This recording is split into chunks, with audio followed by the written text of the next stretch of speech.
जीवन में अगर एक किताब थोड़ा सा भी पॉलिटिकल टेस्ट होगा तो एक किताब पढ़ना चंद्रशेखर पर। चंद्रशेखर मेरे महबूब नेता हैं, हमको उनसे बड़ा नेता कोई लगता नहीं है, ये मेरा निजी है, आपका अलग हो सकता है, पर एक किताब जीवन में चंद्रशेखर पर जरूर पढ़ना। चंद्रशेखर के बारे में तुमको एक स्टोरी हम बताते हैं।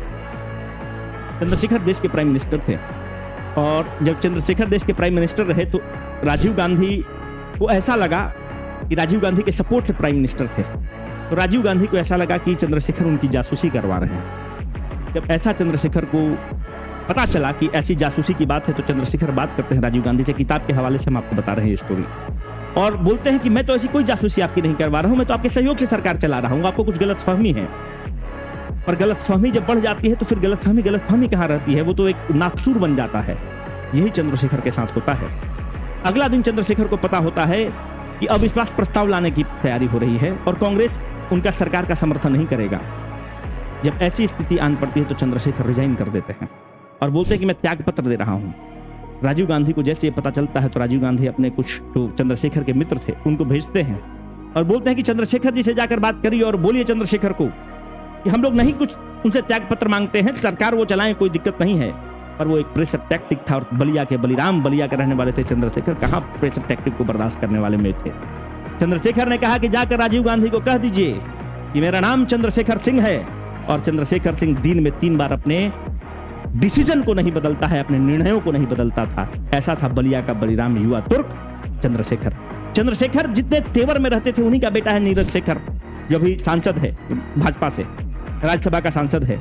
आपको पता होगा कि जो चंद्रशेखर हैं, चंद्रशेखर की पत्नी का नाम था दूजा देवी, बलिया के रहने वाले थे। बिहार का बॉर्डर है बलिया वगैरह में बियाह शादी हुई होता है बक्सर के लोगों का, इसीलिए इनको बलिया का बलिराम कहा जाता है। ये सब चीज आपको पता होना चाहिए कि चंद्रशेखर ऐसे भी लोग इस धरती पर पैदा हुए हैं, पता नहीं किस मिट्टी के बने हुए लोग थे, किस भट्टी में तपे हुए लोग थे।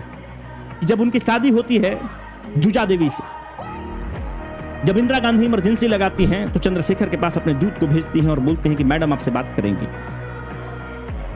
इंदिरा गांधी चंद्रशेखर को कहती हैं कि आप हमको समर्थन करिए इस इमरजेंसी में, आपको हम डिप्टी प्राइम मिनिस्टर बना देंगे। बस किताब के हवाले से हम आपको बता रहे हैं। चंद्रशेखर बोलते हैं कि मुझे कुछ समय भी नहीं चाहिए, बोलते हैं कि या तो आप इमरजेंसी में मुझे समर्थन करिए, नहीं तो आपके दरवाजे के सामने एक गाड़ी खड़ी है, गाड़ी पर बैठकर जेल चले जाइए।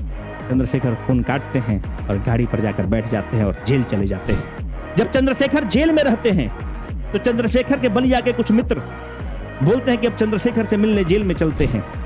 दूजा देवी जो उनकी पत्नी है वो भोजपुरी में बात करती थी, गांव की महिला थी। दूजा देवी से बोलते हैं कि जाता नहीं चंद्रशेखर से मिलिए, भौजी अगर हुआ चले के बाद तो चलिए चंद्रशेखर से मिले। तो दूजा देवी का आप जवाब सुनिए, क्या बोलने वाले का जब्त होगा और क्या सुनने वाले का कलेजा होगा। दूजा देवी बोलती हैं कि जाके चंद्रशेखर के बोल दिया, जाके सरकार के भी बोल दिया कि शेर के देखे हम पिंजड़ा में ना जाई। चंद्रशेखर वो शेर थे जिसकी पत्नी भी शेर मानती थी, बोली कि शेर के देखे हम पिंजड़ा में ना जाए, जब आवे के हुई तो शेर खुद आई। ऐसे ऐसे लोग थे, ऐसे ऐसी पत्नियां थी, ऐसे ऐसे अर्धांगिनी थी। इसीलिए दूजा देवी ऐसी औरतों को अर्धांगिनी कहा गया है जो अपने मर्द को, अपने पुरुष को, हौसले को कभी कुरेदी नहीं, उनके बलिदान को, उनके ताक तेज को, ताप को हमेशा सैल्यूट की और उसको प्रमोट की। तो ऐसे थे चंद्रशेखर।